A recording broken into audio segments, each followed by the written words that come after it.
What's up, One Piece fans? Chapter 115, Pieces of a Continent, is out. Now, where we left off, Vegapunk he almost finished casting off what he said in his speech, and found out about a Mother Flame, which we still don't know much about. And people are finding out about Joy Boy and the Void Century, so this is a continuation of that. So now here we go. Let's get into it. We do see a cover of Yamato with Otoko, and here they're packing up a bento lunch, which actually looks very good. Flower capital Wano. I can't believe this gets signal from abroad. But as for why he was called a pirate, Orochi had it in his castle. So Joy Boy was a pirate? It sounds just like Luffy. You've heard of him, my lord? The Brig Naval Base, G4. Joy Boy? I don't believe he's stronger than our captain, right, Captain Kid? Leave the guy alone, he's already dead. That's the captain we love and admire. Kid's the most generous guy around. Former fake Luffy, Demalo Blacker. Remember this guy from this was when the cast came back after the time skip and they met in Sabaody. And they were portraying Luffy and the whole cast. That was, man, that's crazy that they're showing this guy back. And now he's as Captain Kid. There's no way that I'm weaker than Joy Boy. Boy. I hated this guy when I saw him. So now we jump back to looks like Egghead Island. Now we cut into Vegapunk still speaking from his recording. I have only read from a handful of poneglyphs, but what I found there was the record of a breathtakingly vast war. What war could he be talking about? Joy Boy's enemy was the world government of the present day. Wait, is that us? If he was a pirate, that checks out. Getting into some good stuff. Vegapunk. More accurately, it was the precursor to the world government, a provisional army put together by 20 kingdoms known as the Alliance. And now we see one of the Gurusei walking angry. You might say they had no other choice, so robust was Joy Boy's faction. Without knowing the spark that caused the war, I won't say who was right or wrong. I'll simply state that two competing ideologies came head to head. As I mentioned earlier, from its time 900 years ago, the country of Joy Boy's birth, and now it skips to Zou, New World, was a startling advanced civilization. Okay. And now we're cutting into Zou, the cast of Zou. And the weapons that were used over the course of the 100-year conflict appear to be impossible to recreate with the latest of modern science. Now, because someone just saying, that's amazing. Ho. What nonsense is this? He's talking peanuts? Eek, boss, I'm starving. Even I, a humble genius, cannot replicate them. Psh, what's that bragging about? Paul. And this cuts back. I forgot this guy's name. With the slow beam. Was it Fox Pirates? And therein lies the problem. Now we cut back to Labo Face with the Mother Flame. And now it's actually showing that it's broken. Or someone broke into it and took it.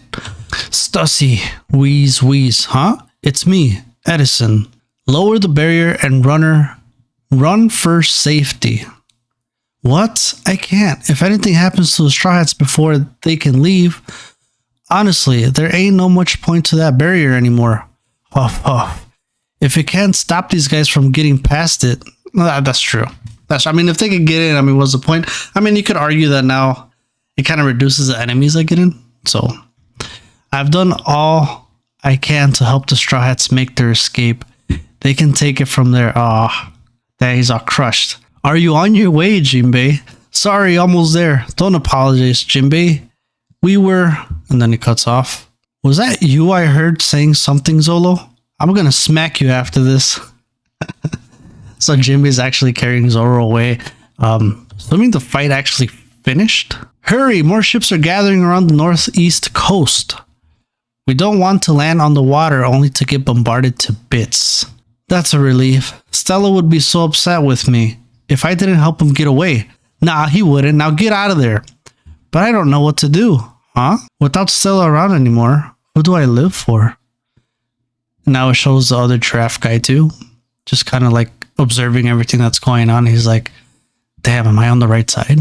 And now here we get cut into someone getting kicked, saying, don't let him use that katana. The old geezer can cut through anything. Oh, I see. Okay. Bio response detected. Bonnie. Oh, okay. See, I forget these guys' names, but she ended up kicking the guy because his sword could cut through anything, like she states. And here we go. Oh, so he tries cutting Bonnie here. Look out, Bonnie. Yeah. Dang, so slices right through a ship. Oh, that's the ship that the giants came out of, I think. Can't hold that future forms for long. Wheeze.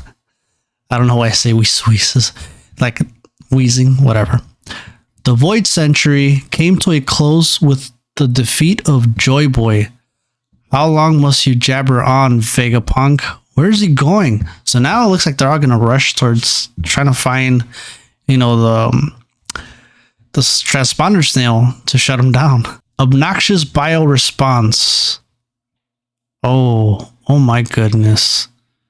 But not before leaving vast permanent scars of war. Did this guy just cut the whole island in half? Oh, I gotta zoom into this.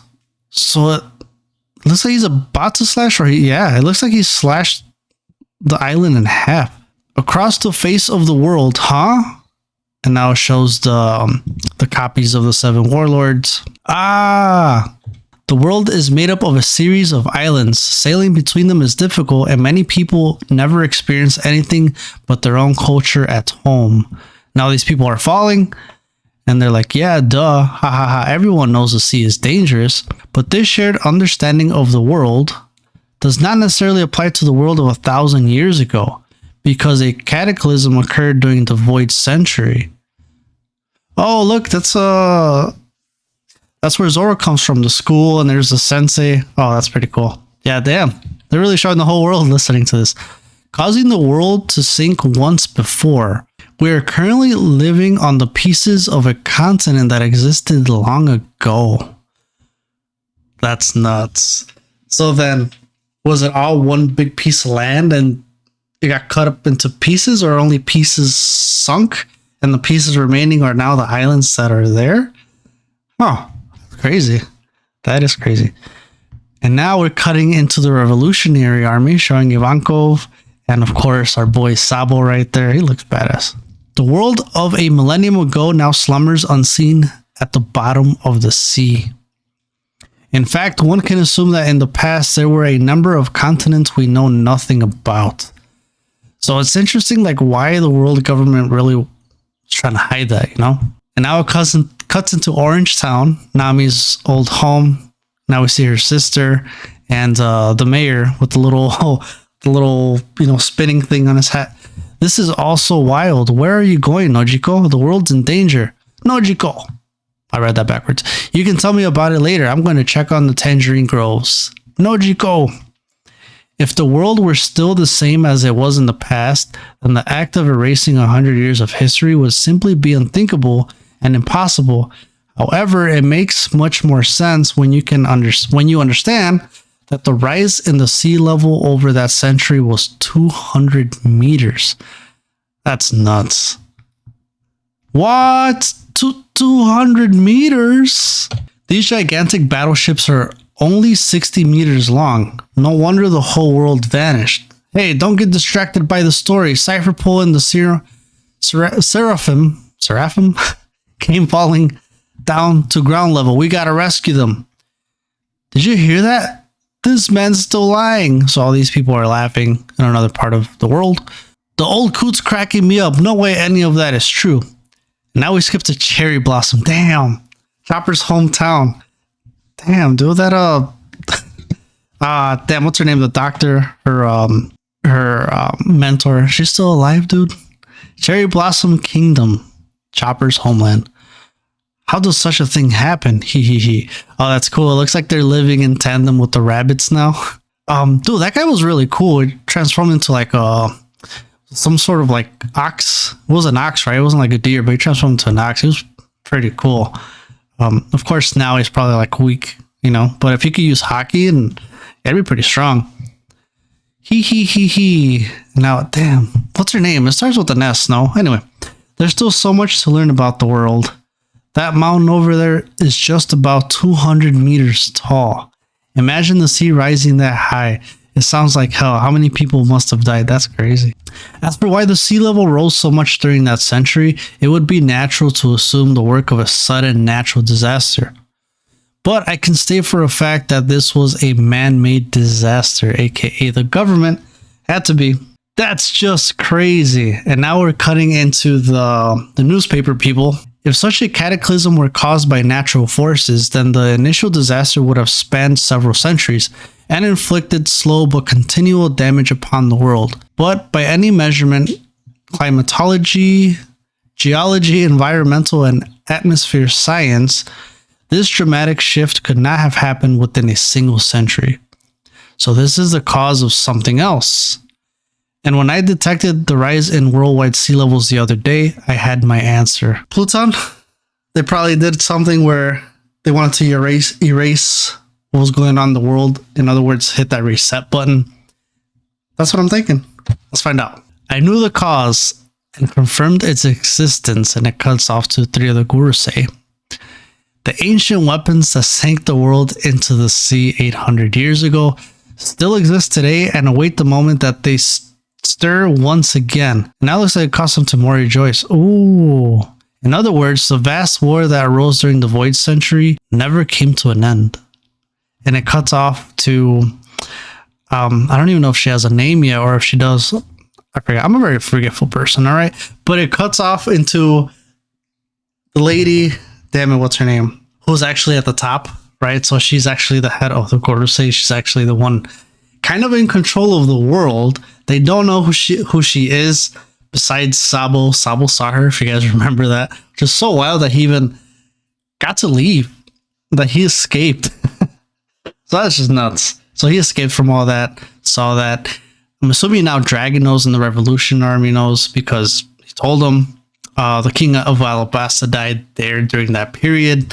And, you know, Sabo kind of was not blackmailed, but framed into that. He was the one that killed him. So it was just, it's absolutely nuts. This is just, there's so much to talk about. Let me know down in the comments below anything I missed and just theories. Throw them out there. This is awesome. I'll see you guys in the next one.